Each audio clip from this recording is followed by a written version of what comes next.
You know, some of the things that I really enjoy about game dev, and at the same time, I have this kind of collections of emotions, is regarding the time frame one can use to make a game. Let's put it this way.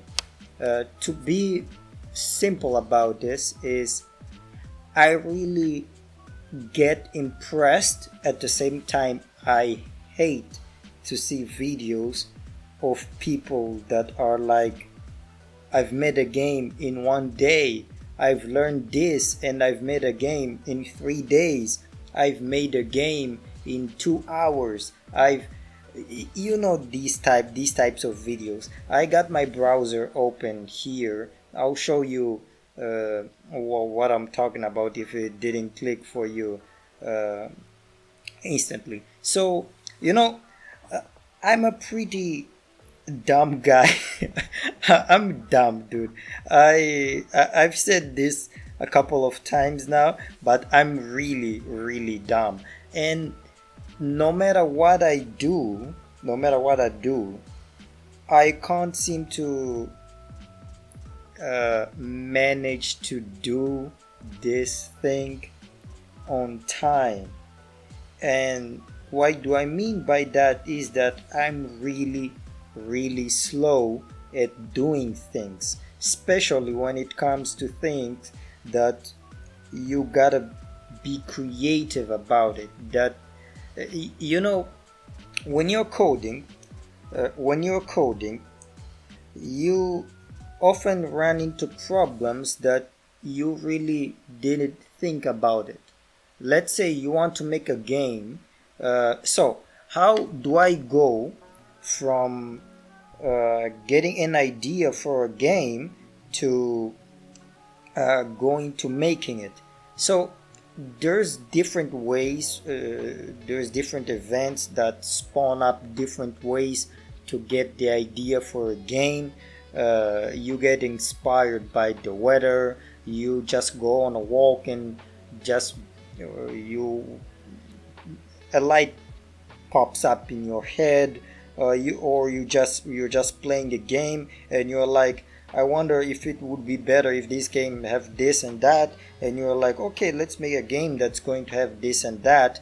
There's a ton of ways you can get inspired to make a game. So at that point, when I'm inspired by a game, when I have an idea, I try to write everything about that idea in some files. For example, let me show you where I write some of my ideas. So I have this folder called game dev. So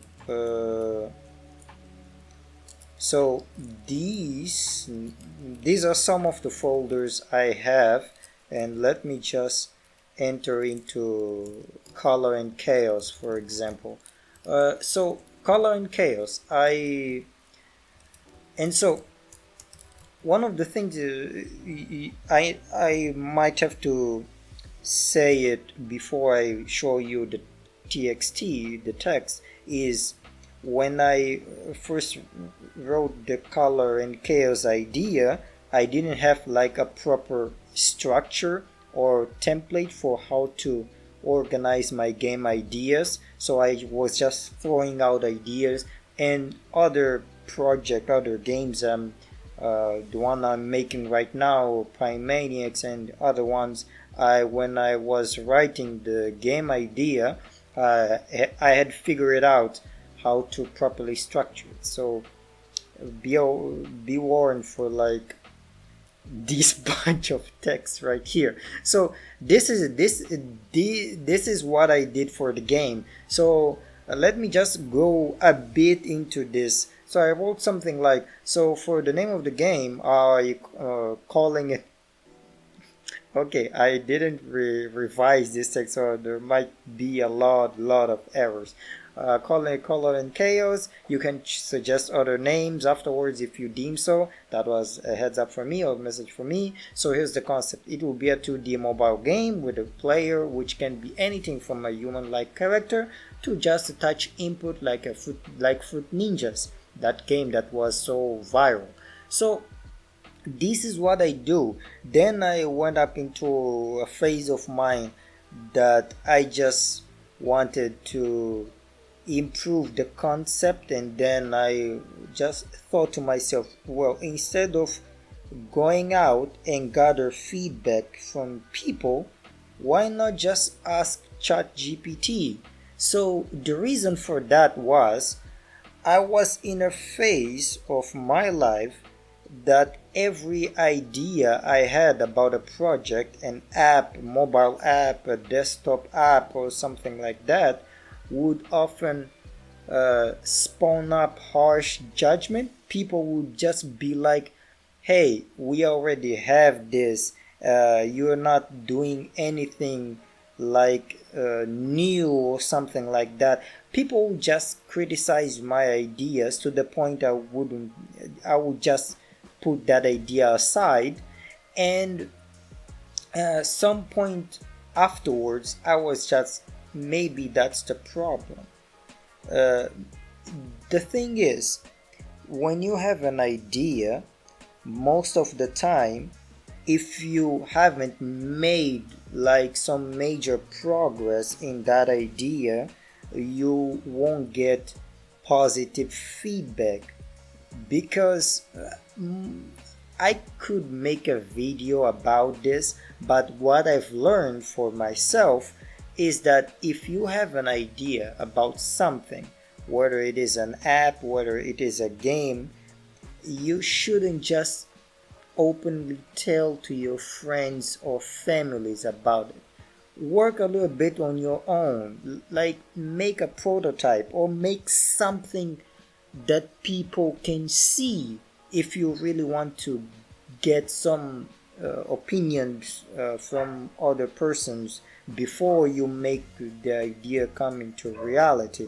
Because most of the time people will just say that, yo, it sucks, there's already something like this. But guess what, there's already something like something everywhere on the internet. There's already something like Twitter on the internet. There's something like Reddit. There's already something like ChatGPT. So if you come with an idea like, hey mate, how about I make something like ChatGPT, but with this instead, or with this additionally. If you tell to your friends, depending on the type of friends you have, or your family, I'm sure I love my friends and family to death, but you can't just deny human nature. And I respect their opinion, but again, I could make a video about this, but this is going beyond the scope of what I want to talk about.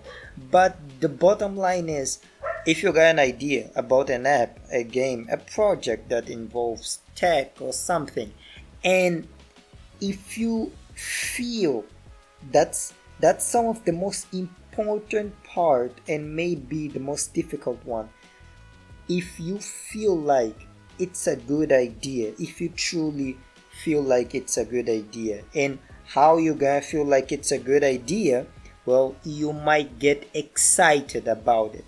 Like when I was thinking about Color and Chaos, in my head it felt like it was going to be such a great game that it really made me jump just thinking about it. When I was writing all of this, it felt like nothing. I was just taking what was on my head, in my head, and I was just typing without stopping, and I was feeling energized by it. So if you feel like your idea is good, then do not waste your time asking opinions from folks out there. It is good. I'm not saying you shouldn't do this, period. No. I'm just saying that you might consider sometimes not doing that. First, just write it out. Maybe go to Chat GPT, get some suggestions about how the thing is going to work. Don't just ask Chat GPT, well, Chat, it is a good idea. Should I implement this? No. Ask it about things that you might implement in the game, like is it good if the game has like this type of background or that type of you need to establish yourself in your head. You need to have this certainty that, hey, I'm going to do this. So don't be asking Chat like, should I do this or not? No, ask things about the game. So when you work a bit on your game, when you've written all the details about your game and you're starting to implementing it, as soon as you have something like playable, or if it's a normal app, as soon as you have something that usable, then at that point you may show it to your friends or family to just get some kind of feedback, because there's a lot of things that goes through a person's head, the one that's going to say if the idea is good or not. And amongst those things, it is the fact that they know you. So what some of the things that they might consider, if they're going to say that it's a good idea or not, is the fact that if you are the type of person that they think is going to do this, if you're the person that when you have an idea you really do that until it's complete, and other types of emotion and other types of reasons. So do this, get a prototype done or something done, then you can show and ask for opinions, and then you can decide if you're going forward with it or you're going to just erase this and just try to get a new idea.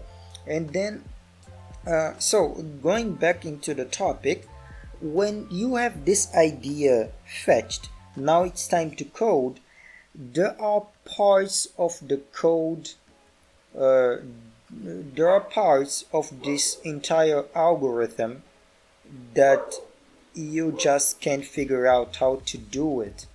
It's something that you've never done. So how you gonna do this?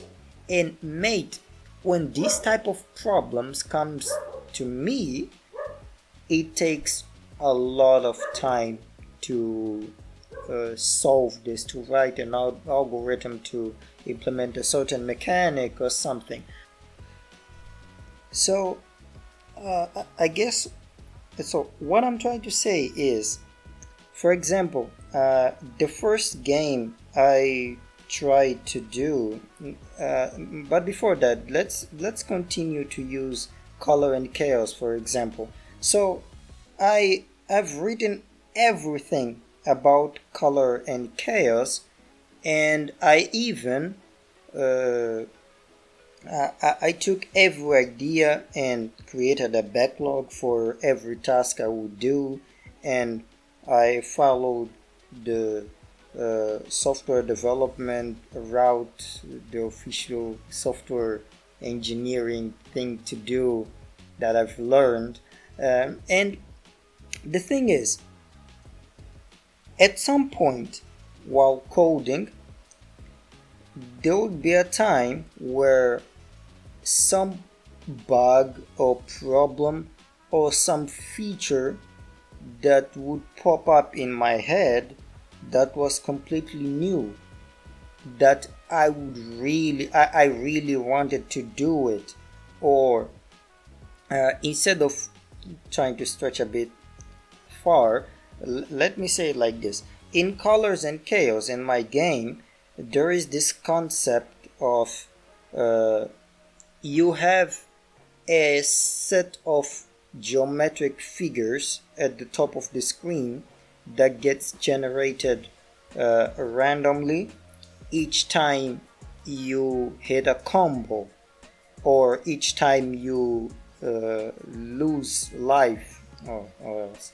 So I've never done this type of mechanic before, if we can call it mechanic. So, but we're going to do that. I'm dumb, so give me a white card in here. So when I started doing that, it was truly hard for me.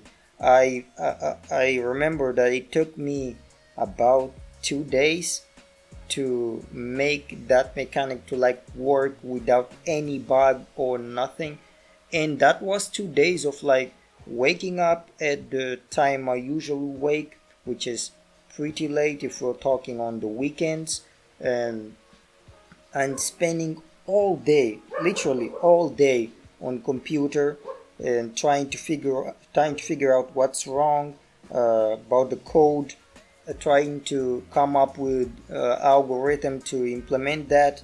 And I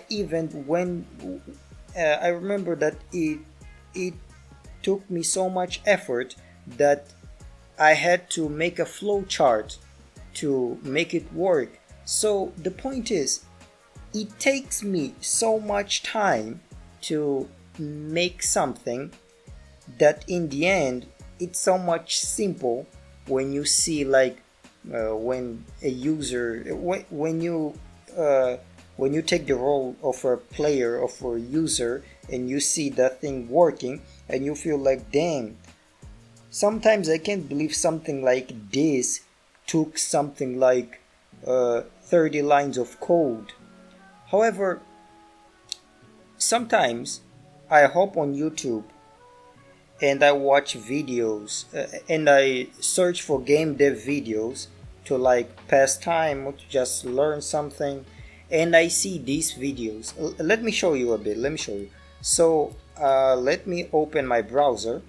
So I go into YouTube and I have it like, as you can see here, I have this search, a game jam search, and game jams are what really blows my mind every time. So you have basically, in a normal game jam, you have 2 days to make a game, and one of the most famous game jams I know, it's the GMTK game jam, and you have 2 days to make a game following a theme that is set up by the Game Maker Toolkit's channel owner, Mr. Mark, Sir Mark. I don't know the title I should use here. So you need to make a game in 2 days, and every fucking time, they crash the server because of the amount of submission.